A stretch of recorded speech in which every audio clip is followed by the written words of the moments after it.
Once upon a time in Spain, there was a little bull, and his name was Ferdinand.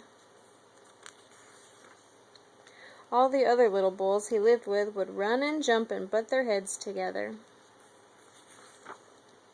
But not Ferdinand. He liked to sit just quietly and smell the flowers. He had a favorite spot out in a pasture under a cork tree. It was his favorite tree, and he would sit in its shade all day and smell the flowers.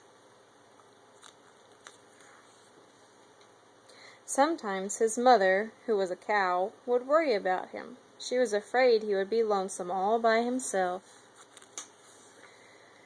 "Why don't you run and play with all the other little bulls and skip and butt your head?" she would say. But Ferdinand would shake his head. "I like it better here, where I can sit just quietly and smell the flowers." His mother saw that he was not lonesome, and because she was an understanding mother, even though she was a cow, she let him sit there and be happy. As the years went by, Ferdinand grew and grew until he was very big and strong.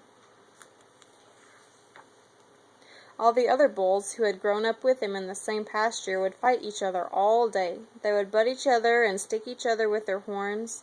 What they wanted most of all was to be picked to fight at the bullfights in Madrid. But not Ferdinand. He still liked to sit just quietly under the cork tree and smell the flowers.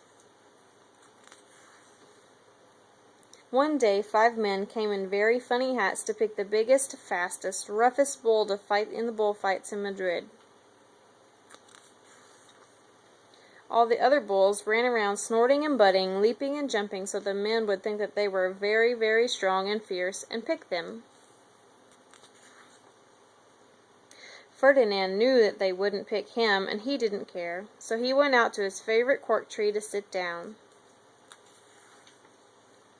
He didn't look where he was sitting, and instead of sitting on the nice cool grass in the shade, he sat on a bumblebee. Well, if you were a bumblebee and a bull sat on you, what would you do? You would sting him, and that is just what the bee did to Ferdinand. Wow, did it hurt! Ferdinand jumped up with a snort. He ran around puffing and snorting, butting and pawing the ground as if he were crazy. The 5 men saw him, and they all shouted with joy. Here was the largest and fiercest bull of them all, just the one for the bullfights in Madrid. So they took him away for the bullfight day in a cart. What a day it was! Flags were flying, bands were playing, and all the lovely ladies had flowers in their hair. They had a parade into the bull ring. Then came the banderillos with long sharp pins with ribbons on them to stick in the bull and make him mad. Next came the picadors, who rode skinny horses, and they had long spears to stick in the bull and make him madder. Then came the matador, the proudest of all. He thought he was very handsome, and bowed to the ladies. He had a red cape and a sword, and was supposed to stick the bull last of all. Then came the bull, and you know who that was, don't you? Ferdinand. They called him Ferdinand the Fierce, and all the banderillos were afraid of him, and the picadors were afraid of him, and the matador was scared stiff.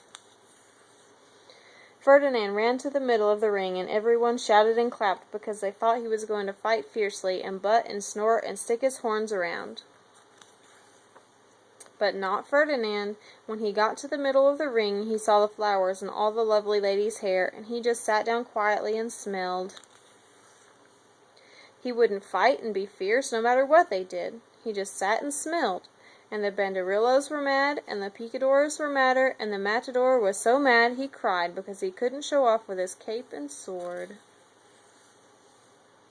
So they had to take Ferdinand home. And for all I know, he's sitting there still, under his favorite cork tree, smelling the flowers just quietly. He is very happy. The end.